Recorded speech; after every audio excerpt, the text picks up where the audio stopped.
Simple candlestick analysis allows an investor to prepare for when the profit taking will be occurring. As we can see in the uptrend, after the Dow broke out through this level, it's been in a nice steady uptrend, but there was evidence that there should be profit taking fairly soon because of the little gap up in the overbought area. Remember, the Japanese rice traders tell us that most people buy exuberantly at the top. A gap up in the overbought area provides an alert to say start looking for a sell signal. Tuesday, we saw a bearish engulfing signal followed by yesterday's trading, which was lower, back to the T-line area. Now the analysis becomes, are they going to do a J-hook, meaning open positive and trade positive tomorrow? Or if they open lower, there may still be more downside. The same scenario can be applied to the trend in the NASDAQ. Once again, a gap up in the overbought condition, and then a doji.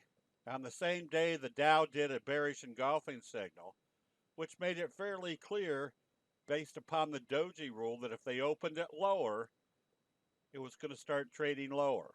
Once again, today's close kept the NASDAQ right at the T-line area, making it very simple. If we wake up tomorrow and the pre-market futures are showing strength, it's telling us the T-line still acting as an uptrending support level.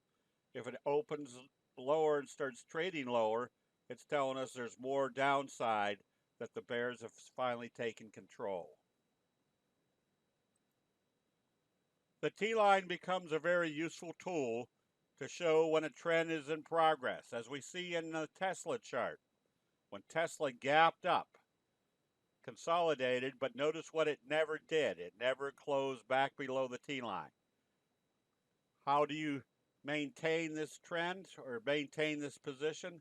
As long as you don't see a sell signal and a close back below the T-line.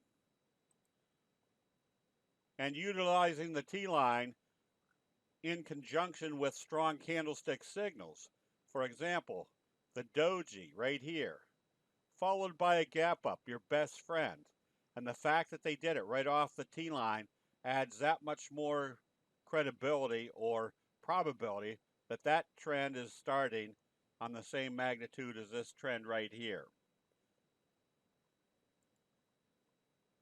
That type of analysis can also be seen in Energizer, ENR. Look at the morning star signal with the doji and the bullish candle using the T-line as support, creating a reversal signal and showing strong evidence of using the T-line as support, telling us that wave 3 should be the same magnitude as wave 1. The visual analysis of candlesticks make it very easy to anticipate or evaluate what investor sentiment is doing based upon high probability situations. As we can see in Netflix, it was staying up above the T-line, closed down here. Use the 50 as support. A lot of people ask, where do you grab for a fallen knife? Fortunately, candlestick analysis tells us exactly what's going on in investor sentiment. So when we see a bullish harami, that basically tells us this quick selling has stopped.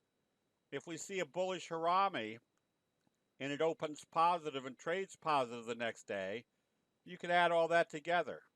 We saw the bounce off the 50. Bullish harami told us the selling had stopped, and positive trading confirms the bullish harami, as well as tells us the T-line is going to act as support.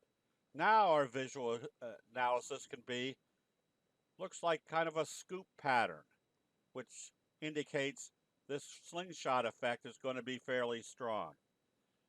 Because candlestick signals are the creation of human nature doing the same thing time after time, just learning how to analyze what signals are telling you there's a reversal occurring and then using the T-line as your trend indicator dramatically improves your profitability without getting whipsawed or having to guess when it's time to buy or sell. That'll be it. We'll see you in the chat rooms.